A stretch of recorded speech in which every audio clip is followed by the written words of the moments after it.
Chapter 24. Dr. Seward's Phonograph Diary, spoken by Van Helsing. This to Jonathan Harker. You are to stay with your dear Madame Mina. We shall go to make our search, if I can call it so, for it is not search but knowing, and we seek confirmation only. But do you stay and take care of her today. This is your best and most holiest office. This day nothing can find him here. Let me tell you that you will know what we four know already, for I tell them. He, our enemy, have gone away. He have gone back to his castle in Transylvania. I know it so well, that if a great hand of fire wrote it on the wall, he have prepared for this in some way, and that last earth box was ready to ship somewheres. For this he took the money. For this he hurry at the last, lest we catch him before the sun go down. It was his last hope, save that he might hide in the tomb, that he think poor Miss Lucy, being as he thought like him, keep open to him. But there was not of time. When he fears that he makes straight for his last resource. His last earthwork, might say, did I wish double entente. He is so clever, oh so clever. He knows that his game here was finished, and so he decided go back home. He find ship going by the route he came, and he go in it. We go off now to find what ship, and whither bound. When we have discovered that, we come back and tell you all. Then we will comfort you, and poor dear Madame Mina with new hope, for it will be hope when you think it over, that all is not lost. This very creature that we pursue, he take hundreds of years to get so far as London, and yet in one day, when we know the disposal of him, we drive him out. He is finite, though he is powerful to do much harm, and suffers not as we do. But we are strong, each in our purpose, and we are all more strong together. Take heart afresh, dear husband of Madame Mina. This battle is but begun, and in the end we shall win. So sure as that God sits on high to watch over his children. Therefore be of much comfort till we return. Van Helsing. Jonathan Harker's Journal. 4 October. When I read to Mina Van Helsing's message in the phonograph, the poor girl brightened up considerably. Already the certainty that the Count is out of the country has given her comfort, and comfort is strength to her. For my own part, now that his horrible danger is not face to face with us, it seems almost impossible to believe in it. Even my own terrible experiences in Castle Dracula seem like a long-forgotten dream. Here, in the crisp autumn air, in the bright sunlight. Alas! How can I disbelieve? In the midst of my thought my eye fell on the red scar on my poor darling's white forehead. Whilst that lasts, there can be no disbelief, and afterwards the very memory of it will keep faith crystal clear. Mina and I fear to be idle, so we have been all over the diaries again and again. Somehow, although the reality seems greater each time, the pain and fear seem less. There is something of a guiding purpose manifest throughout which is comforting.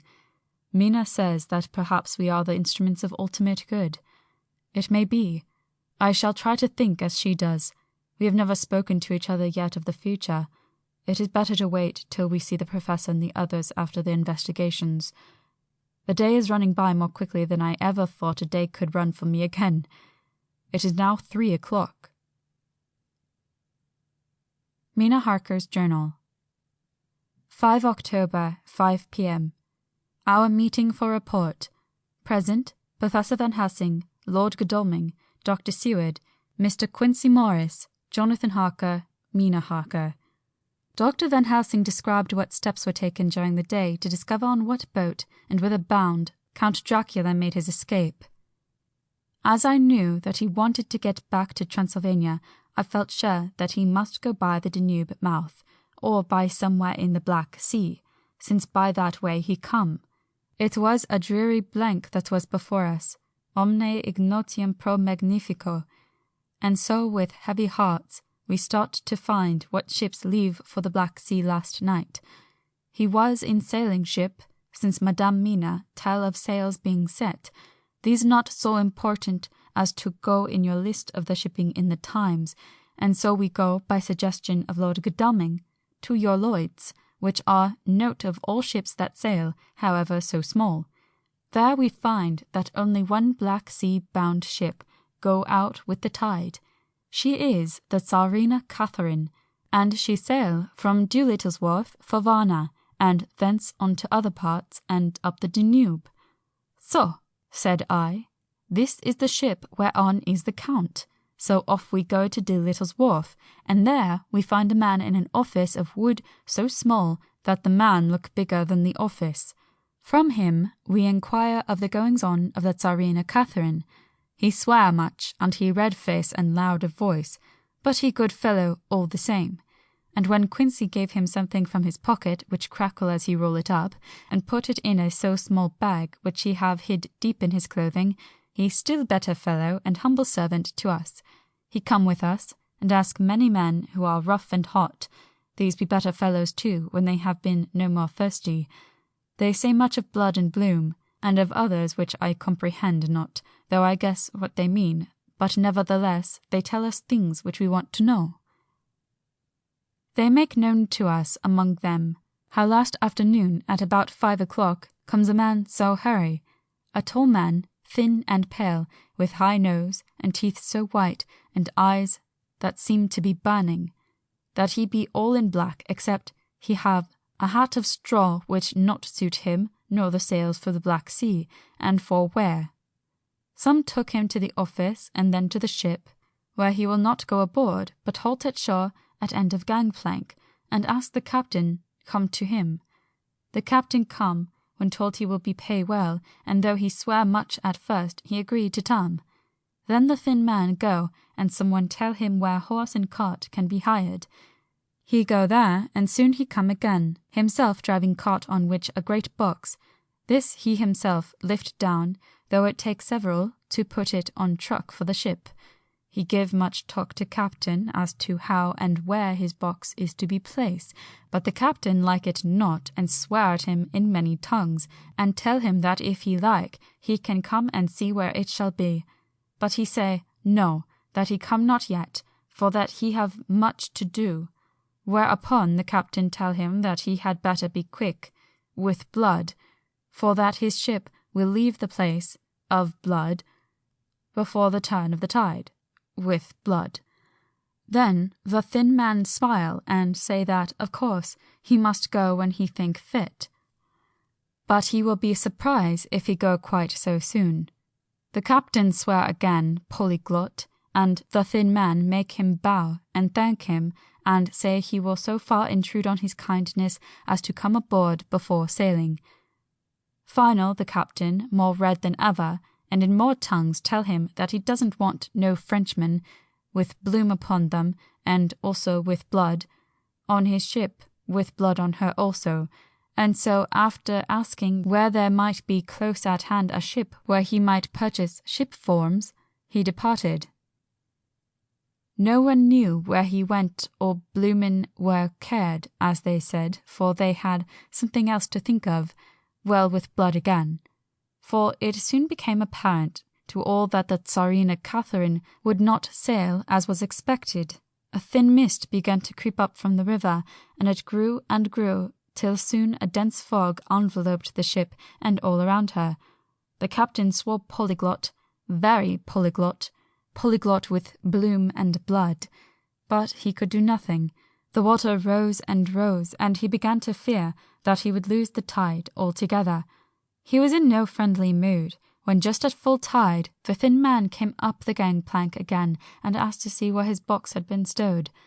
Then the captain replied that he wished he and his box, old and with much bloom and blood, were in hell. But the thin man did not be offend, and went down with the mate and saw where it was placed, and came up and stood a while on deck in fog. He must have come off by himself, for none noticed him. Indeed, they thought not of him, for soon the fog began to melt away, and all was clear again. My friends of the thirst, and the language that was of bloom and blood laughed, as they told how the captain's swears exceeded even his usual polyglot, and was more than ever full of picturesque, when on questioning other mariners who were on movement up and down on the river that hour, he found that few of them had seen any fog at all, except where it lay around the wharf. However, the ship went out on the ebb tide, and was doubtless by morning far down the river mouth. She was by then, when they told us, well out to sea. And so, my dear Madame Mina, it is that we have to rest for a time, for our enemy is on the sea, with the fog at his command, on his way to the Danube mouth. To sail a ship takes time, go she never so quick, and then we go on land more quick, and we meet him there. Our best hope is to come on him when in the box between sunrise and sunset, for then he can make no struggle, and we may deal with him as we should. There are days for us in which we can make ready our plan. We know all about where he go, for we have seen the owner of the ship, who have shown us invoices and all papers that can be. The box we seek is to be landed in Varna, and be given to an agent, one Ristix, who will there present his credentials, and so our merchant friend will have done his part. But he asked if there be any wrong, for that so he can telegraph and have inquiry made at Varna. We say no, for what is to be done is not for police or of the customs. We must be done by us alone, and in our own way. When Dr. Van Helsing had done speaking, I asked him if he was certain that the Count had remained on board the ship. He replied, "We have the best proof of that, your own evidence, when in the hypnotic trance this morning. I asked him again if it were really necessary that they should pursue the Count, for, oh, I dread Jonathan leaving me, and I know that he would surely go if the others went." He answered in growing passion, at first quietly. As he went on, however, he grew more angry and more forceful, till, in the end, we could not but see wherein was at least some of the personal dominance which made him so long a master amongst men. Yes, it is necessary, for your sake in the first, and then for the sake of humanity. This monster has done much harm already in the narrow scope where he find himself, and in the short time when as yet he was only as a body groping his so small measure in darkness and not knowing. All this I have told these others. You, my dear Madame Mina, will learn it on the phonograph of my friend John, or in that of your husband. I have told them how the measure of leaving his own barren land, barren of peoples, and coming to a new land where life of man teems, till they are like the multitude of standing corn, was the work of centuries. Were another of the undead like him to try to do what he has done, perhaps not all the centuries of the world that have been, or that will be, could aid him. With this one, all the forces of nature that are occult and deep and strong must have worked together in some wondrous way. The very place where he have been alive, undead for all these centuries, is full of strangeness of the geologic and chemical world. There are deep caverns and fissures that reach none know whither. There have been volcanoes, some of whose openings still send out waters of strange properties, and gases that kill or make to vivify. Doubtless there is something magnetic or electric in some of these combinations of occult forces which work for physical life in strange way, and in himself were from the first some great qualities. In a hard and warlike time he was a celebrate that he have more iron nerve, more subtle brain, more braver heart than any man. In him some vital principle have in strange way found their utmost, and as his body keeps strong and grow and thrive, so his brain grow too. All this without that diabolical aid, which is surely to him, for it have to yield to the powers that come from, and are, symbolic of good. And now this is what he is to us. He have infect you. Oh, forgive me, my dear, that I must say such, but it is for good of you that I speak. He infect you in such wise that Even if he do no more, you have only to live your own old sweet way, and so in time, death, which is of man's common lot with God's sanction, shall make you like to him. This must not be. We have sworn together that it must not. Thus we are ministers of God's own wish, that the world, and man for whom his Son died, will not be given over to monsters, whose very existence would defame him. He have allowed us to redeem one soul already, and we go out as the old knights of the cross to redeem more. Like them, we shall travel towards the sunrise, and like them, if we fall in good cause. He paused, and I said, But will not the Count take his rebuff wisely? Since he has been driven from England, will he not avoid it, as a tiger does the village from which he has been hunted? Aha! He said, Your smile of the tiger good for me, and I shall adopt him. Your man-eater, as they of India call the tiger who has once tasted the blood of the human, care no more for the other prey, but prowl unceasingly till he get him. This that we hunt from our village is a tiger too, a man-eater, and he never cease to prowl. Nay, in himself he is not one to retire and stay afar. In his life, his living life, he go over the Turkey frontier and attack his enemy on his own ground.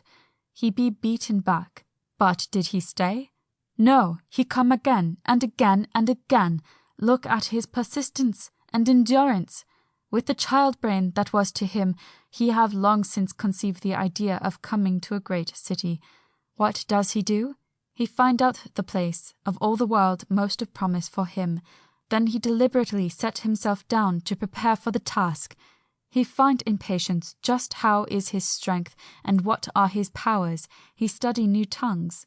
He learn new social life, new environment of old ways, the politic, the law, the finance, the science, the habit of a new land, and have a new people who have come to be since he was. His glimpse that he have had, whet his appetite only, and in keen his desire. Nay, it help him to grow as to his brain, for it all proved to him how right he was at the first in his surmises. He have done this alone, all alone, from a ruined tomb in a forgotten land.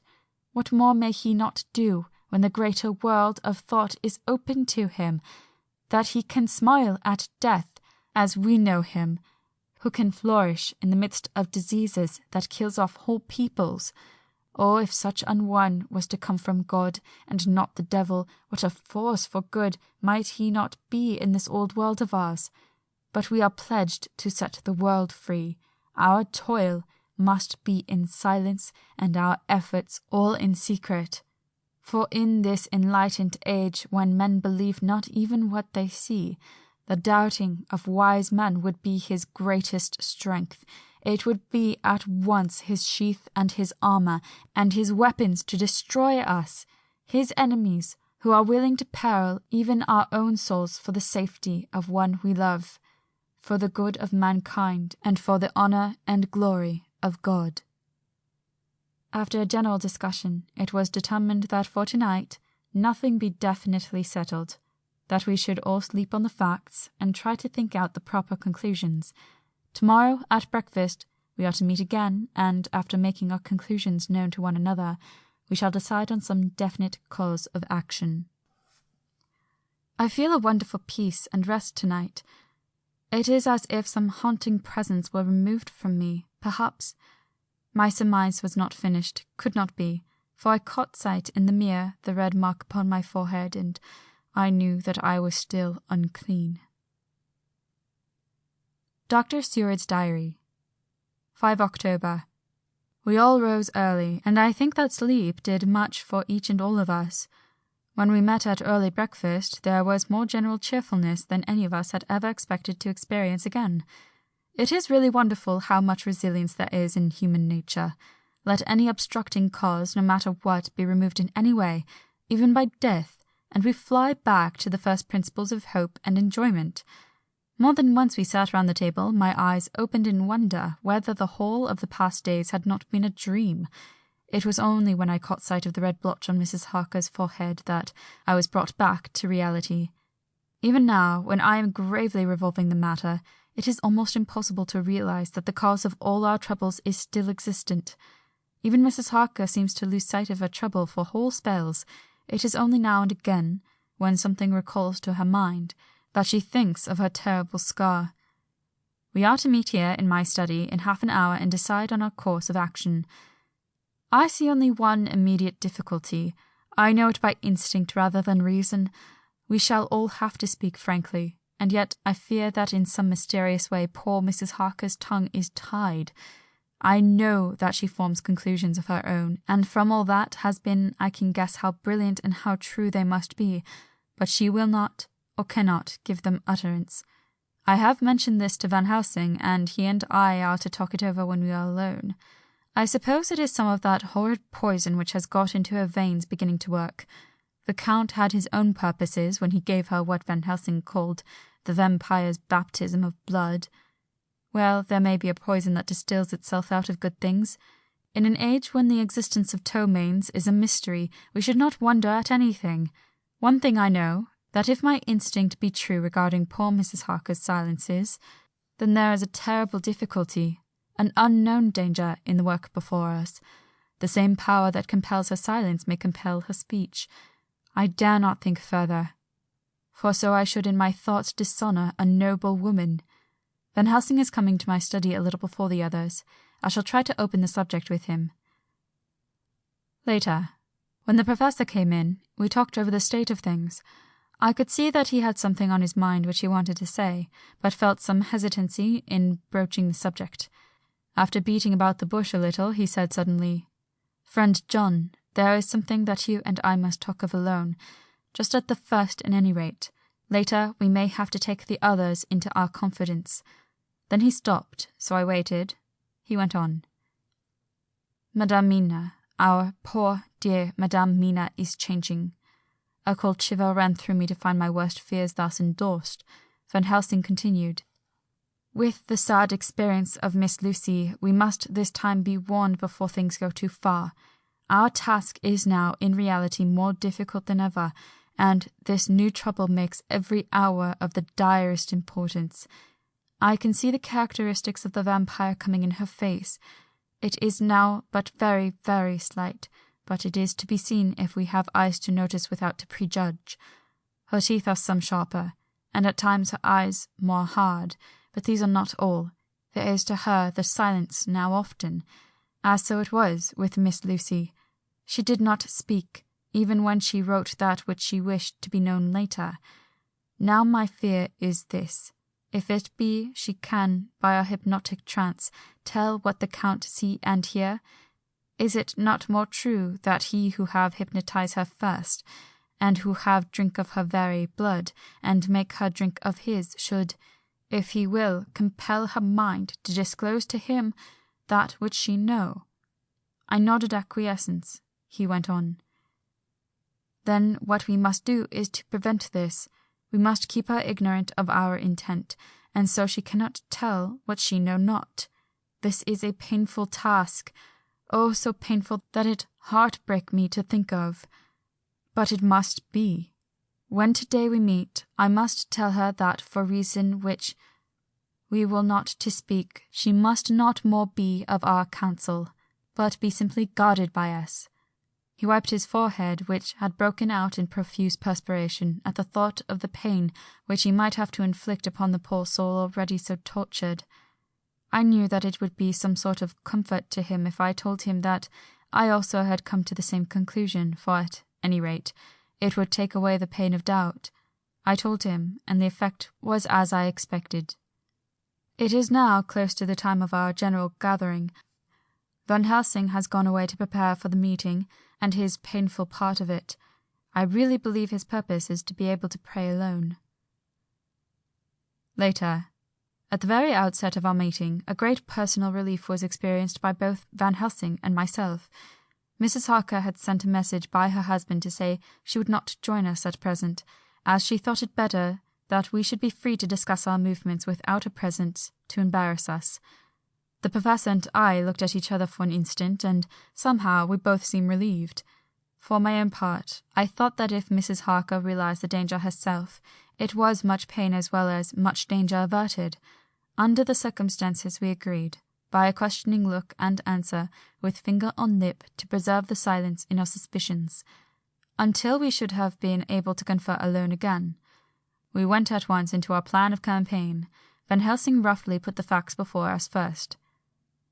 That Tsarina Catherine left the Thames yesterday morning. It will take her, at the quickest speed she has ever made, at least 3 weeks to reach Varna. But we can travel overland to the same place in 3 days.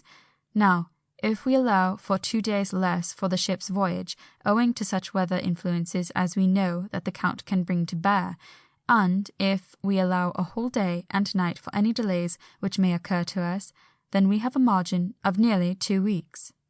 Thus, in order to be quite safe, we must leave here on 17th at latest. Then we shall at any rate be in Varna a day before the ship arrives, and able to make such preparations as may be necessary. Of course, we shall go armed against evil things spiritual as well as physical. Here Quincey Morris added, I understand that the Count comes from a wolf country, and it may be that he shall get there before us. I propose that we add Winchesters to our armament. I have a kind of belief in a Winchester when there is any trouble of that sort around.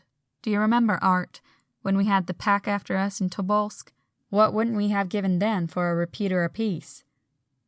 Good, said Van Helsing. Winchesters it shall be. Quincey's head is level at all times, but most so when there is to hunt. Metaphor be more dishonour to science than wolves be of danger to man. In the meantime, we can do nothing here, and as I think that Varna is not familiar to any of us, why not go there more soon? It is as long to wait here as there. Tonight and tomorrow we can get ready, and then, if all be well, we 4 can set out on our journey. We 4? Said Harker interrogatively, looking from one to the other of us. Of course, answered the Professor quickly. You must remain to take care of your so sweet wife. Harker was silent for a while, and then said in a hollow voice, Let us talk of that part of it in the morning. I want to consult with Mina. I thought that now was the time for Van Helsing to warn him not to disclose our plans to her, but he took no notice. I looked at him significantly and coughed. For answer, he put his finger on his lips and turned away. Jonathan Harker's Journal. 5 October afternoon. For some time after our meeting this morning I could not think. The new phases of things leave my mind in a state of wonder which allows no room for active thought. Mina's determination not to take her part in the discussion set me thinking, and as I could not argue the matter with her, I could only guess. I am as far as ever from a solution now. The way the others received it, too, puzzled me. The last time we talked of the subject, we agreed that there was to be no more concealment of anything amongst us. Mina is sleeping now, calmly and sweetly like a little child. Her lips are curved, and her face beams with happiness. Thank God there are such moments still for her. Later. How strange it all is. I sat watching Mina's happy sleep, and came as near to being happy myself as I suppose I shall ever be.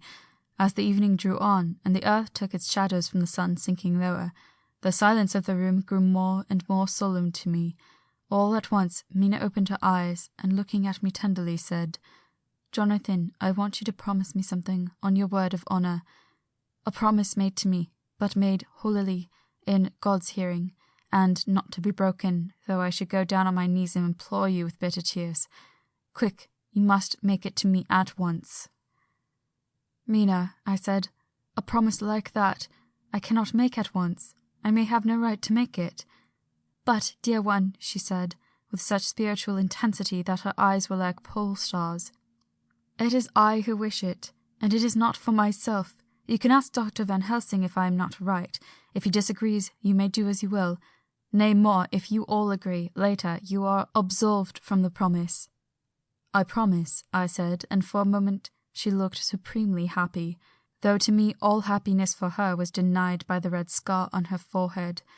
She said, promise me that you will not tell me anything of the plans formed for the campaign against the Count, not by word, or inference, or implication, not at any time whilst this remains to me." And she solemnly pointed to the scar. I saw that she was in earnest, and said solemnly, "I promise." And as I said it, I felt that from that instant a door had been shut between us. Later, midnight. Mina has been bright and cheerful all the evening, so much so that all the rest seemed to take courage, as if infected somewhat by her gaiety. As a result, even I myself felt as if the pall of gloom which weighs us down was somewhat lifted. We all retired early. Mina is now sleeping like a little child. It is a wonderful thing that her faculty of sleep remains to her in the midst of her terrible trouble. Thank God for it, for then at least she can forget her care. Perhaps her example may affect me as her gaiety did tonight. I shall try it. Oh, for a dreamless sleep. 6 October, morning. Another surprise. Mina woke me early, about the same time as yesterday, to ask me to bring Dr. Van Helsing. I thought that it was another occasion for hypnotism, and without question went for the professor. He had evidently expected some such call, for I found him dressed in his room. His door was ajar, so that he could hear the opening of the door of our room. He came at once. As he passed into the room, he asked Mina if the others might come too. "No," she said quite simply. "It will not be necessary. You can tell them just as well. I must go with you on your journey." Dr. Van Helsing was as startled as I was. After a moment's pause, he asked, "But why?" "You must take me with you. I am safer with you, and you shall be safer too." "But why, dear Madame Mina? You know that your safety is our solemnest duty. We go into danger, to which you are, or may be, more liable than any of us from circumstances, things that have been." He paused, embarrassed. As she replied, she raised her finger and pointed to her forehead. "I know. That is why I must go. I can tell you now, whilst the sun is coming up, I may not be able again. I know that when the Count wills me, I must go. I know that if he tells me to come in secret, I must come by any device to hoodwink, even Jonathan." God saw the look that she turned on me as she spoke, and if there be indeed a recording angel, that look is noted to her everlasting honour. I could only clasp her hand. I could not speak. My emotion was too great for even the relief of tears. She went on. "You men are brave and strong. You are strong in your numbers, for you can defy that which would break down the human endurance of one who had to guard alone. Besides, I may be of service, since you can hypnotize me, and so learn that which even I myself do not know." Dr. Van Helsing said very gravely, "Madame Mina, you are, as always, most wise. You shall with us come, and together we shall do that which we go forth to achieve."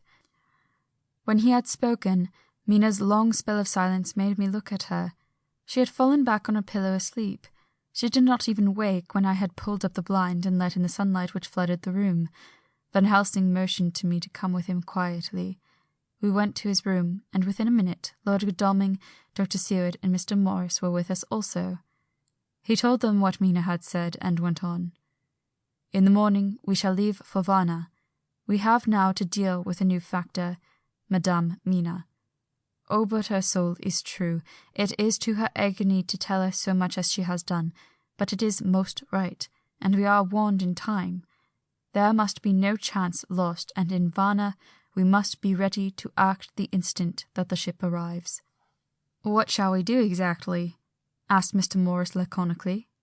The professor paused before replying. "We shall at the first board that ship. Then, when we have identified the box, we shall place a branch of the wild rose on it. This we shall fasten, for when it is there, none can emerge. So at least says superstition. And so superstition must we trust at the first. It was man's faith in the early, and it have its root in faith still. Then, when we get the opportunity that we seek, when none are near to see, we shall open the box and all will be well." "I shall not wait for any opportunity," said Morris. When I see the box, I shall open it and destroy the monster, though there were 1,000 men looking on, and if I am to be wiped out for it next moment. I grasped his hand instinctively and found it as firm as a piece of steel. I think he understood my look. I hope he did. "Good boy," said Dr. Van Helsing. "Brave boy. Quincy is all man. God bless him for it. My child, believe me, none of us shall lag behind or pause from any fear. I do but say what we may do, what we must do, but indeed we cannot say what we shall do. There are so many things which may happen, and their ways and their ends are so various, that until the moment we may not say. We shall be armed in all ways, and when the time for the end has come, our effort shall not be lack. Now let us today put all our affairs in order. Let all things which touch on others dear to us, and who upon us depend, be complete, for none of us can tell what, or when, or how the end may be. As for me, my own affairs are regulate, and I have nothing else to do. I shall go make arrangements for the travel. I shall have all tickets and so forth for our journey." There was nothing further to be said, and we parted. I shall now settle up all my affairs of earth, and be ready for whatever may come.